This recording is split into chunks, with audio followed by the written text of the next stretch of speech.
Paper 111. The Adjuster and the Soul.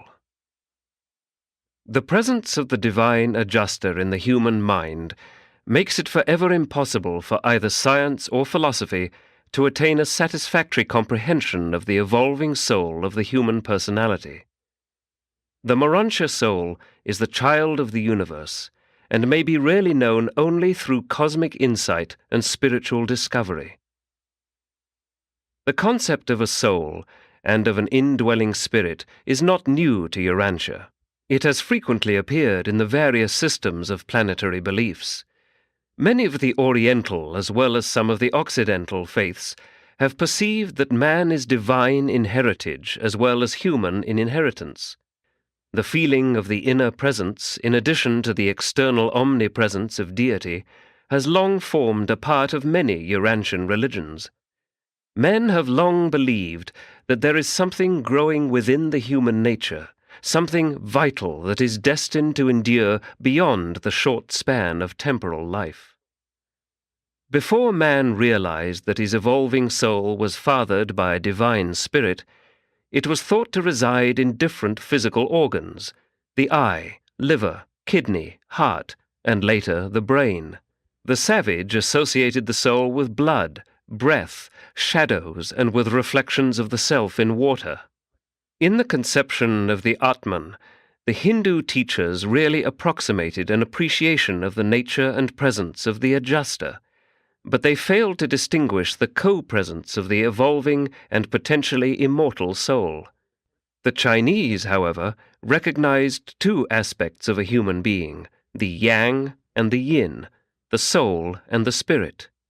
The Egyptians and many African tribes also believed in two factors: the ka and the ba. The soul was not usually believed to be pre-existent, only the spirit. The inhabitants of the Nile Valley believed that each favored individual had bestowed upon him at birth, or soon thereafter, a protecting spirit, which they called the ka. They taught that this guardian spirit remained with the mortal subject throughout life and passed before him into the future estate. On the walls of a temple at Luxor, where is depicted the birth of Amenhotep III, the little prince is pictured on the arm of the Nile god, and near him is another child, in appearance identical with the prince, which is a symbol of that entity which the Egyptians called the Ka. This sculpture was completed in the 15th century before Christ. The Ka was thought to be a superior spirit genius, which desired to guide the associated mortal soul into the better paths of temporal living, but more especially to influence the fortunes of the human subject in the hereafter. When an Egyptian of this period died, it was expected that his Ka would be waiting for him on the other side of the great river. At first, only kings were supposed to have Kas, but presently all righteous men were believed to possess them. One Egyptian ruler, speaking of the Ka within his heart, said, "I did not disregard its speech. I feared to transgress its guidance. I prospered thereby greatly. I was thus successful by reason of that which it caused me to do. I was distinguished by its guidance." Many believed that the Ka was an oracle from God in everybody. Many believed that they were to spend eternity in gladness of heart in the favor of the God that is in you. Every race of evolving Urantia mortals has a word equivalent to the concept of soul. Many primitive peoples believed the soul looked out upon the world through human eyes. Therefore did they so cravenly fear the malevolence of the evil eye. They have long believed that the spirit of man is the lamp of the Lord. The Rig Veda says, "My mind speaks to my heart." 1. The mind arena of choice. Though the work of adjusters is spiritual in nature, they must perforce do all their work upon an intellectual foundation. Mind is the human soil from which the spirit monitor must evolve the Urantia soul with the cooperation of the indwelt personality.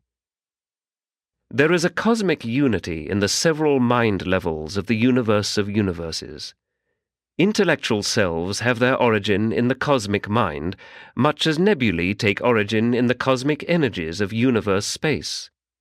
On the human, hence personal, level of intellectual selves, the potential of spirit evolution becomes dominant, with the ascent of the mortal mind, because of the spiritual endowments of the human personality, together with the creative presence of an entity point of absolute value in such human selves. But such a spirit dominance of the material mind is conditioned upon two experiences. This mind must have evolved up through the ministry of the 7 adjutant mind spirits, and the material, personal self must choose to cooperate with the indwelling adjuster in creating and fostering the Urantia self, the evolutionary and potentially immortal soul. Material mind is the arena in which human personalities live, are self-conscious, make decisions, choose God or forsake Him, eternalize or destroy themselves. Material evolution has provided you a life machine, your body. The Father Himself has endowed you with the purest spirit reality known in the universe, your thought adjuster. But into your hands, subject to your own decisions, has been given mind, and it is by mind that you live or die. It is within this mind, and with this mind, that you make those moral decisions which enable you to achieve adjuster-likeness, and that is God-likeness. Mortal mind is a temporary intellect system loaned to human beings for use during a material lifetime, and as they use this mind, they are either accepting or rejecting the potential of eternal existence. Mind is about all you have of universe reality that is subject to your will, and the soul, the Urantia self, will faithfully portray the harvest of the temporal decisions which the mortal self is making. Human consciousness rests gently upon the electrochemical mechanism below and delicately touches the spirit Urantia energy system above. Of neither of these two systems is the human being ever completely conscious in his mortal life. Therefore must he work in mind, of which he is conscious. And it is not so much what mind comprehends as what mind desires to comprehend that ensures survival. It is not so much what mind is like as what mind is striving to be like that constitutes spirit identification. It is not so much that man is conscious of God as that man yearns for God that results in universe ascension. What you are today is not so important as what you are becoming day by day and in eternity. Mind is the cosmic instrument on which the human will can play the discords of destruction, or upon which this same human will can bring forth the exquisite melodies of God identification and consequent eternal survival. The adjuster bestowed upon man is, in the last analysis, impervious to evil and incapable of sin, but mortal mind can actually be twisted, distorted, and rendered evil and ugly by the sinful machinations of a perverse and self-seeking human will. Likewise can this mind be made noble, beautiful, true, and good, actually great, in accordance with the spirit-illuminated will of a God-knowing human being. Evolutionary mind is only fully stable and dependable when manifesting itself upon the two extremes of cosmic intellectuality, the wholly mechanized and the entirely spiritualized. Between the intellectual extremes of pure mechanical control and true spirit nature, there intervenes that enormous group of evolving and ascending minds whose stability and tranquility are dependent upon personality choice and spirit identification. But man does not passively, slavishly surrender his will to the adjuster. Rather does he actively, positively, and cooperatively choose to follow the adjuster's leading, when and as such leading consciously differs from the desires and impulses of the natural mortal mind. The adjusters manipulate but never dominate man's mind against his will. To the adjusters, the human will is supreme, and they so regard and respect it, while they strive to achieve the spiritual goals of thought adjustment and character transformation in the almost limitless arena of the evolving human intellect. Mind is your ship, the adjuster is your pilot, the human will is captain. The master of the mortal vessel should have the wisdom to trust the divine pilot to guide the ascending soul into the Urantia harbors of eternal survival. Only by selfishness, slothfulness, and sinfulness can the will of man reject the guidance of such a loving pilot, and eventually wreck the mortal career upon the evil shoals of rejected mercy and upon the rocks of embraced sin. With your consent, this faithful pilot will safely carry you across the barriers of time and the handicaps of space to the very source of the divine mind, and on beyond, even to the Paradise Father of adjusters. 2. Nature of the soul. Throughout the mind functions of cosmic intelligence, the totality of mind is dominant over the parts of intellectual function. Mind, in its essence, is functional unity. Therefore does mind never fail to manifest this constitutive unity, even when hampered and hindered by the unwise actions and choices of a misguided self. And this unity of mind invariably seeks for spirit coordination on all levels of its association with selves of will dignity and ascension prerogatives. The material mind of mortal man is the cosmic loom that carries the Urantia fabrics on which the indwelling thought adjuster threads the spirit patterns of a universe character of enduring values and divine meanings, a surviving soul of ultimate destiny and unending career, a potential finaliter. The human personality is identified with mind and spirit, held together in functional relationship by life in a material body. This functioning relationship of such mind and spirit does not result in some combination of the qualities or attributes of mind and spirit, but rather in an entirely new, original, and unique universe value of potentially eternal endurance, the soul. There are 3 and not 2 factors in the evolutionary creation of such an immortal soul. These 3 antecedents of the Urantia human soul are: 1. The human mind, and all cosmic influences antecedent thereto and impinging thereon. 2.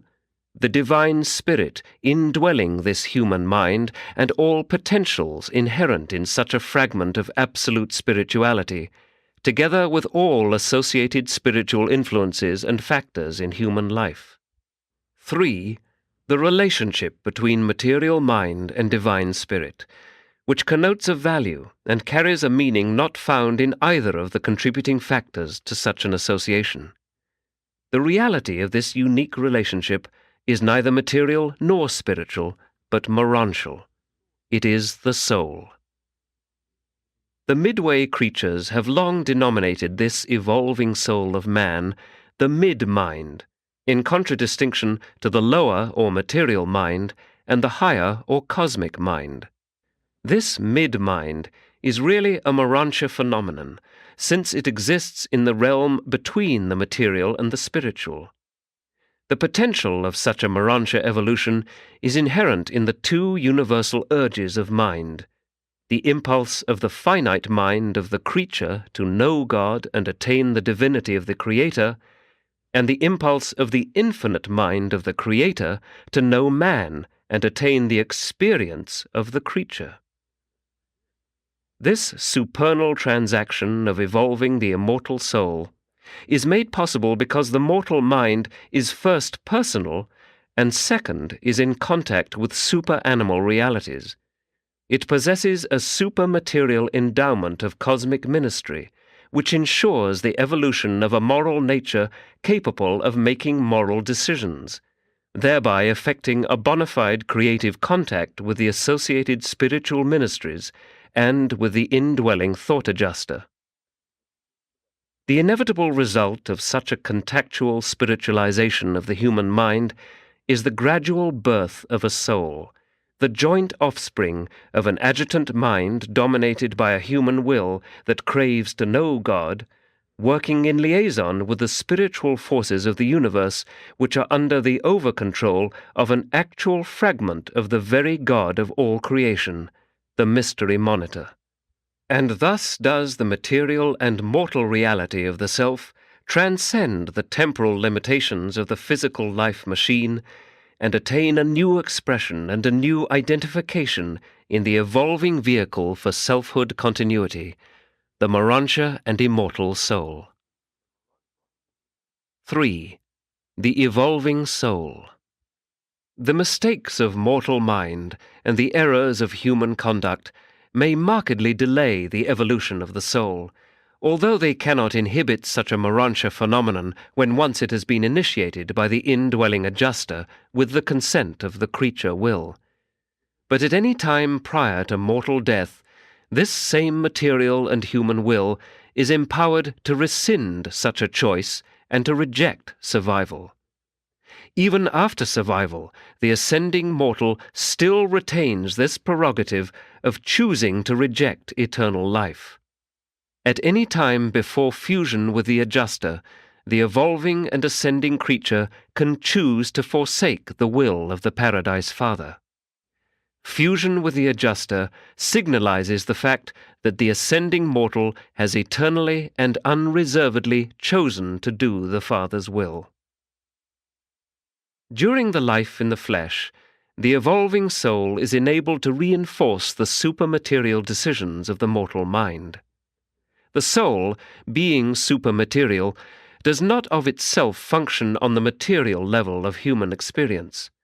Neither can this sub-spiritual soul, without the collaboration of some spirit of deity, such as the adjuster, function above the Urantia level.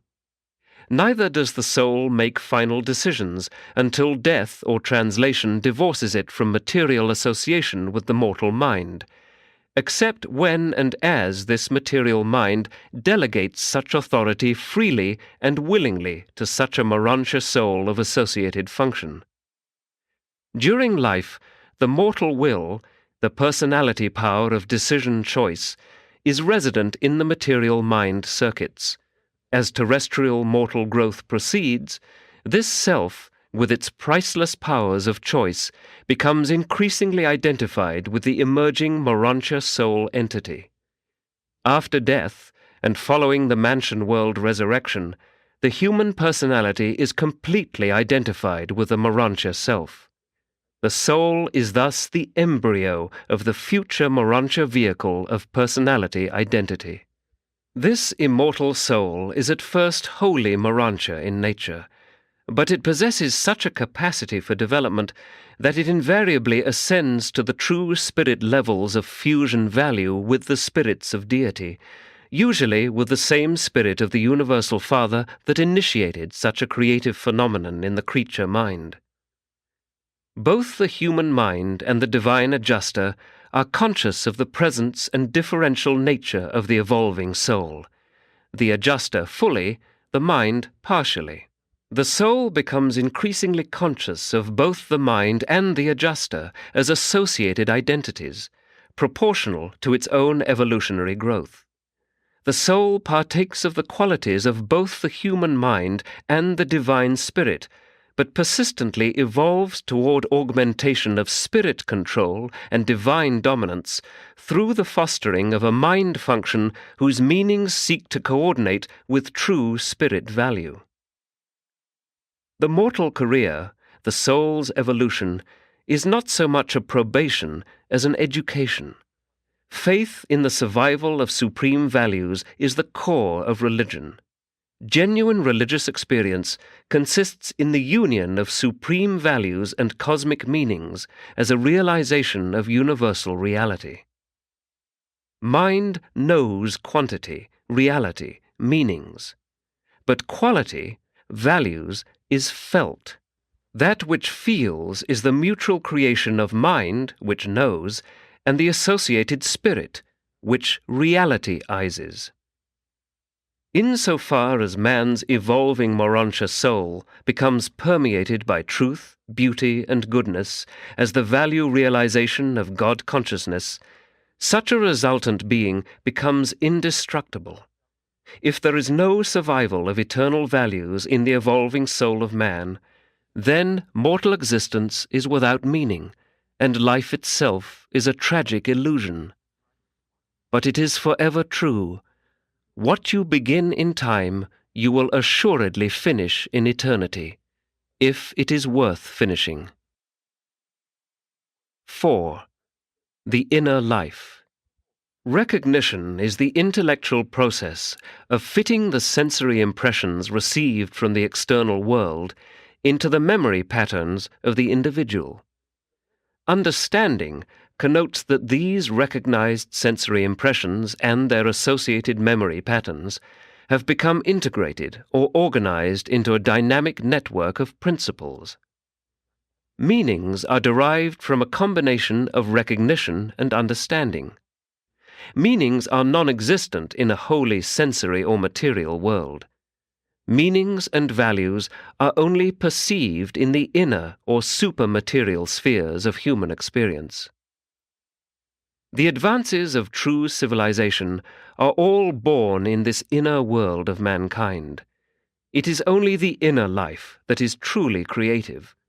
Civilization can hardly progress when the majority of the youth of any generation devote their interests and energies to the materialistic pursuits of the sensory or outer world.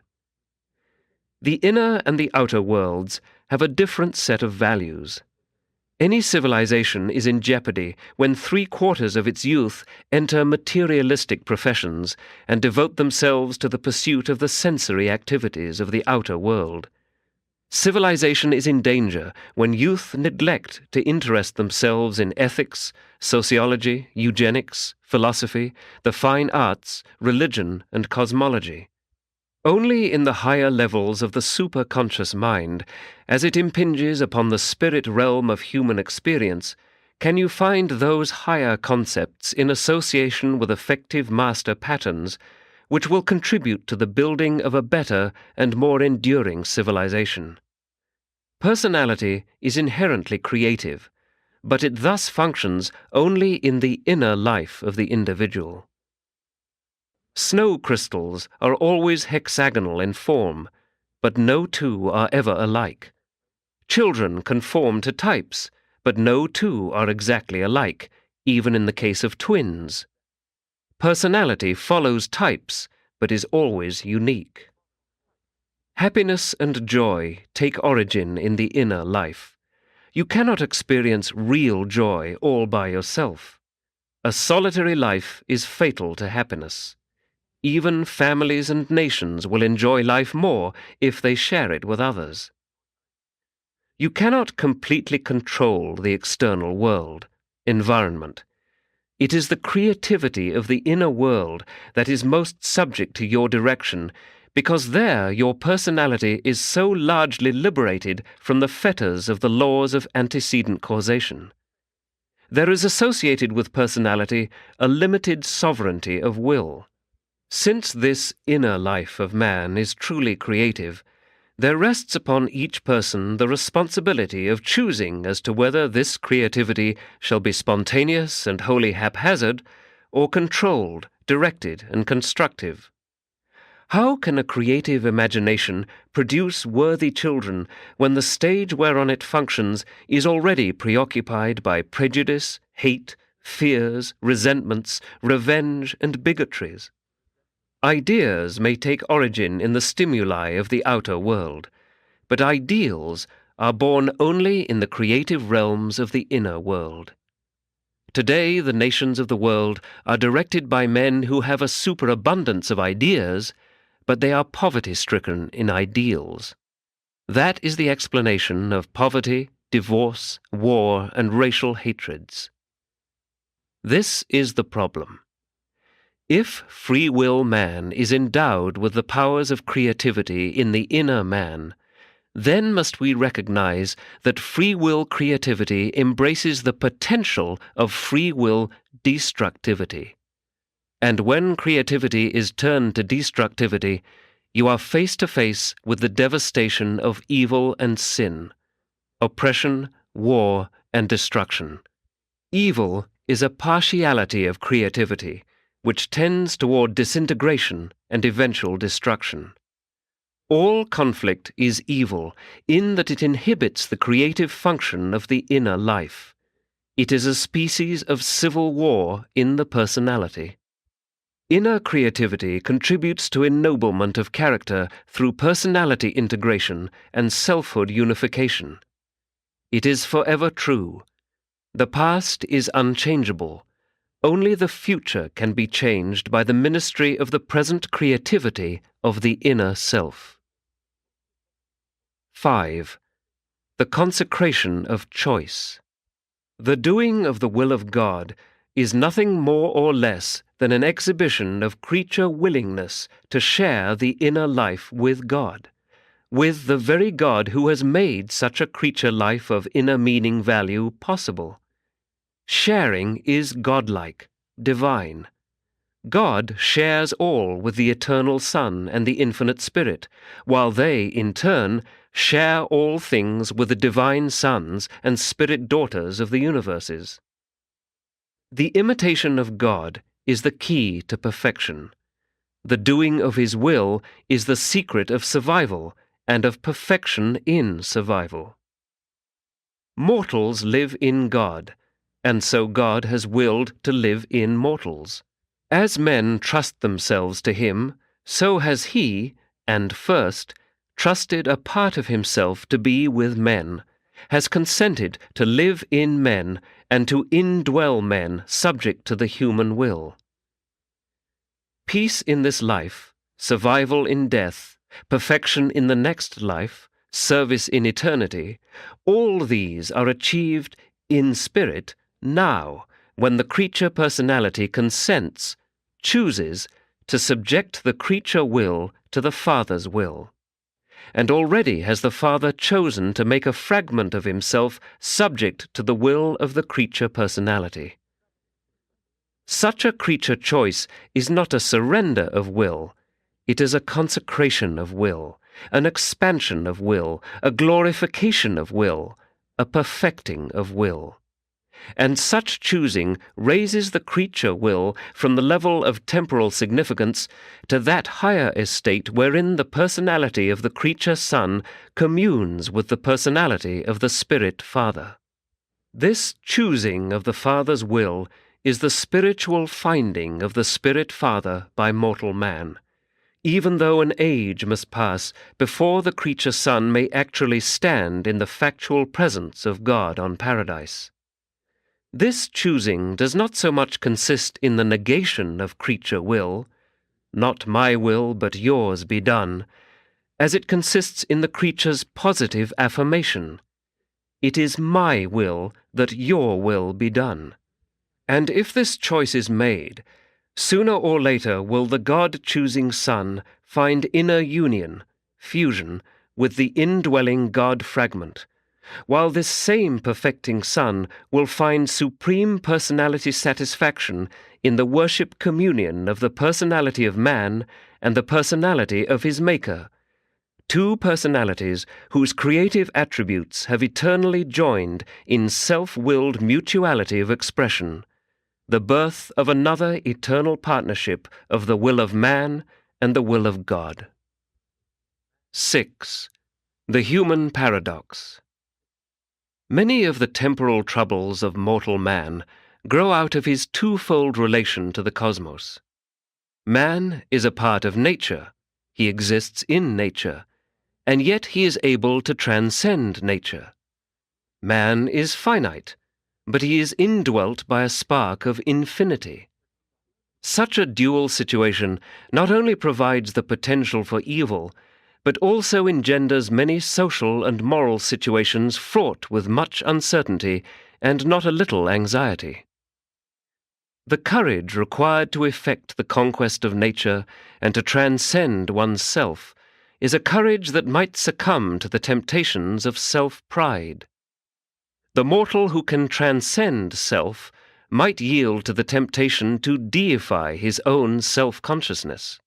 The mortal dilemma consists in the double fact that man is in bondage to nature, while at the same time he possesses a unique liberty, freedom of spiritual choice and action. On material levels, man finds himself subservient to nature, while on spiritual levels he is triumphant over nature and over all things temporal and finite. Such a paradox is inseparable from temptation, potential evil, decisional errors, and when self becomes proud and arrogant, sin may evolve. The problem of sin is not self-existent in the finite world. The fact of finiteness is not evil or sinful. The finite world was made by an infinite creator. It is the handiwork of his divine sons, and therefore it must be good. It is the misuse, distortion, and perversion of the finite that gives origin to evil and sin. The spirit can dominate mind. So mind can control energy. But mind can control energy only through its own intelligent manipulation of the metamorphic potentials inherent in the mathematical level of the causes and effects of the physical domains. Creature mind does not inherently control energy. That is a deity prerogative. But creature mind can and does manipulate energy just insofar as it has become master of the energy secrets of the physical universe. When man wishes to modify physical reality, be it himself or his environment, he succeeds to the extent that he has discovered the ways and means of controlling matter and directing energy. Unaided mind is impotent to influence anything material save its own physical mechanism, with which it is inescapably linked. But through the intelligent use of the body mechanism, mind can create other mechanisms, even energy relationships and living relationships, by the utilization of which this mind can increasingly control and even dominate its physical level in the universe. Science is the source of facts, and mind cannot operate without facts. They are the building blocks in the construction of wisdom, which are cemented together by life experience. Man can find the love of God without facts, and man can discover the laws of God without love. But man can never begin to appreciate the infinite symmetry, the supernal harmony, the exquisite repleteness of the all-inclusive nature of the first source and center, until he has found divine law and divine love, and has experientially unified these in his own evolving cosmic philosophy.